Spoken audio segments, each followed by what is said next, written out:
Good morning, friends. Today I am going to talk on a very important topic, and that is constipation, straining, and heart disease. Now, when do you call a person constipated? If your commode time, your time in the toilet is exceeding 10 minutes every day, or you are required to take some laxative or some purgative, or even to the extent of getting enema every day, then you are definitely constipated.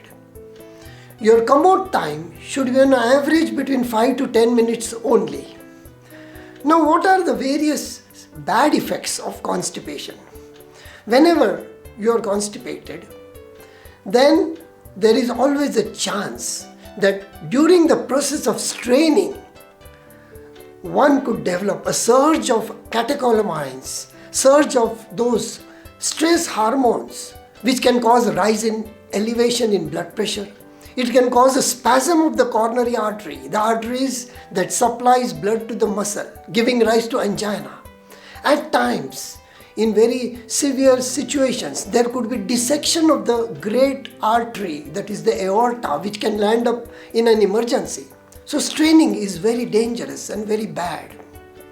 Now, to overcome constipation, there are 5 important points which I am going to tell you. The first and the most important is diet.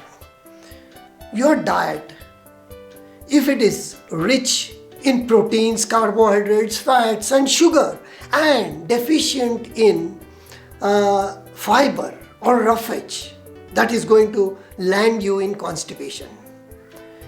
Your diet should consist of plenty of green leafy vegetables and fruits. Have one fruit every day. It could be a banana, a raspberry, a sweet lime, or an orange, or some papaya, and that is very important. The next point in this is water intake. Follow the 8x8 rule, that is 8 glasses of 8 ounces each. That comes to roughly 2 liters of water every day, provided your kidney function and heart function is normal. Dehydration is also not good. Dehydration can land up in constipation. Point number 2 is yoga postures.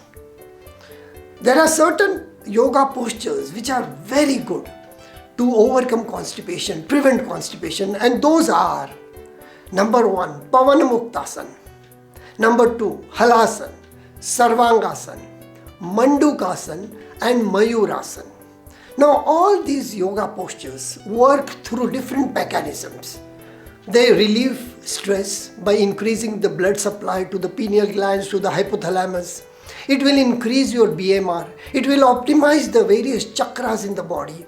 And certain yogas like Mandukasana and Mayurasana will just massage your gastrointestinal system and increase the motility and the peristalsis. So second is yoga. The third important point is doing certain forms of pranayam every day, of which number 1 is Kapalbhati. Do it for at least 5 minutes every day and see the difference. The second pranayam is Ujjayi. You must do Ujjayi. And the third is a Bandha, Uddiyana Bandha. And in the advanced form of Uddiyana Bandha, it's Nauli, if you can do that. Pranayam also acts through different mechanisms. Normalizing the pH, optimizing the function of the various chakras. Also, your acid-base balance will be neutralized, increases your BMR, and with all these techniques, and also by the forward and backward movement of your abdominal muscles during Kapalbhati, it also increases the motility and the peristalsis of your intestines. So third is pranayama. The fourth important point is the posture during passing your stools or doing the big job. It is recommended to have what is called as the squatty potty. The squatting posture is considered the best to overcome constipation. Because when you are squatting, your large intestine becomes unfolded. The kink goes away, it becomes straightened up, and as a result of which, passing the stools becomes easier. Now with the urbanization, you don't have Indian toilets everywhere, but what you can do is sit on the commode and elevate your legs. Keep it on a platform which is about 12 inches to 15 inches from the ground, as a result of which your anterior part of the thigh should come closer to the abdomen. If you do that, you will achieve this particular straightening of the large intestine.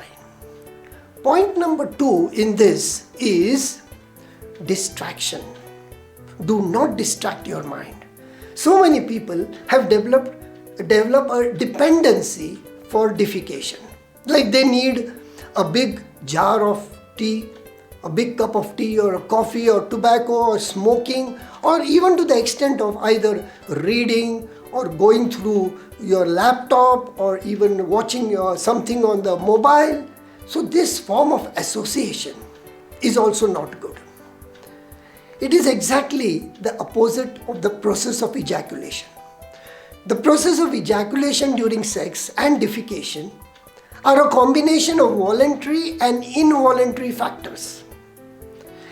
During the process of sex or ejaculation, if you want to delay ejaculation, what you do is distract your mind. So the performance time increases and you delay the process.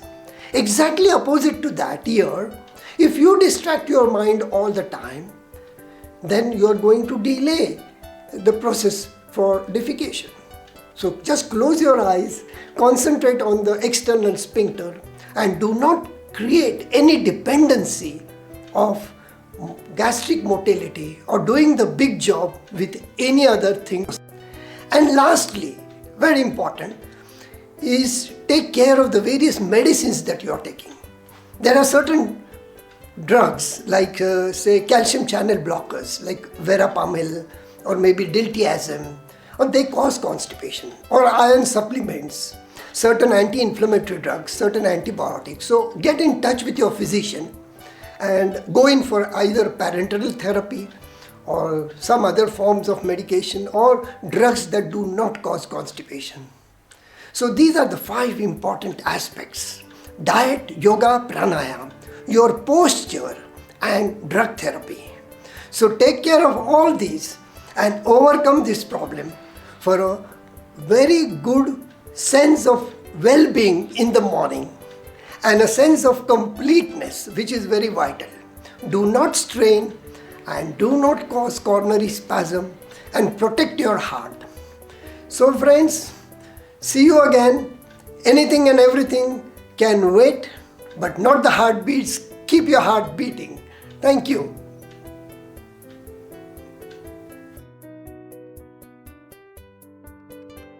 In life.